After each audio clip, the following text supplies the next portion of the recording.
ఆఫీసులో పనిచేస్తున్నా, కంపెనీల కొలువున్నా, దుక్నంల జీతం ఉన్నా, ఇంకెవరి కాడున్నా బాస్ ఎట్లా చెప్తే అట్లా చేయాల్సిందే.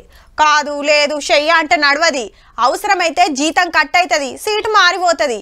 కొందరైతే ఏదన్నా చెప్పబోతే సుతినరబ్బా, నాకంటే ఎక్కువ ఎరకనా నీకు అని రుబాబు. ఇక కొందరంటే కొందరు కిందోళ్ళ సలహాలు కూడా అడుగుతారు. ఇప్పుడు గీ ముచ్చట దేనికంటే, నాకేం తెలియదు, సార్ చెప్పినట్టే చేసిన, సార్ ఆర్డర్ వేసిండు నేను అమలు చేసిన, సార్ ఏమన్నాడు నేను చేసిన, సార్ మాట మీదకెళ్ళే నడిచిన, సార్ చెప్పిందే చేసిన, అంత సార్కే ఎరక. సారు సారు సారు ఏ ఆఫీసర్ను మందలిచ్చినా, ఏ పోలీసును మందలిచ్చినా, ఏ ఇంజనీర్ను మందలిచ్చినా సార్నే తలుస్తున్నారు. ఇంతకి ఎవలా సారు అంటారా? ఇంకెవరు, మన KCR sir. Kaleshwaram design correct లేదు, గిట్లందుకు చేసిరని ఎంక్వైరీ కమిటీ వాళ్ళు అడిగితే అప్పుడు సీఎం సార్ చెప్తానే చేసినాము అన్నారట ఇంజనీర్లు. 1,00,000 కోట్ల ప్రాజెక్టు గంత ఆత్రమాత్రం ఎందుకు కట్టిరు అనేది మందలిస్తే పలానా టైం కొడిచిపోవాలి, రిబ్బన్ కటింగ్ కావాల్సిందేనని సార్ ఆత్ర పెట్టిండు, నడిమిట్ల మాదేముంది అంటున్నారు.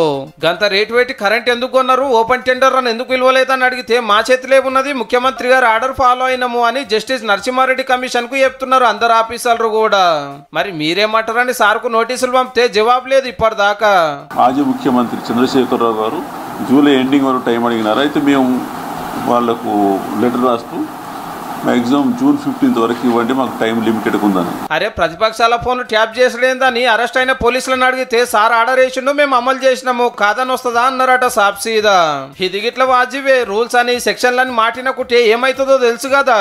ఆర్డర్ రేసుడే తప్ప సలాలు తీసుకునే అలవాటే లేదని పేరు సంపాదించిండు. ఈ లెక్కమట సారే ఇంజనీరు, సారే ఆఫీసరు, సారే పోలీసు. పెద్ద సార్ మాటిని చెప్పిన దానికల్లా తలకా ఊపినందుకు ఇప్పుడు అరెస్టులు, కేసులు, నోటీసులు రావట్టే. అందరు సార్ పేరే చెప్తుంటే అంత సార్ చుట్టే నడుస్తుంటే సార్ అయితే సప్పుడు చేస్తూ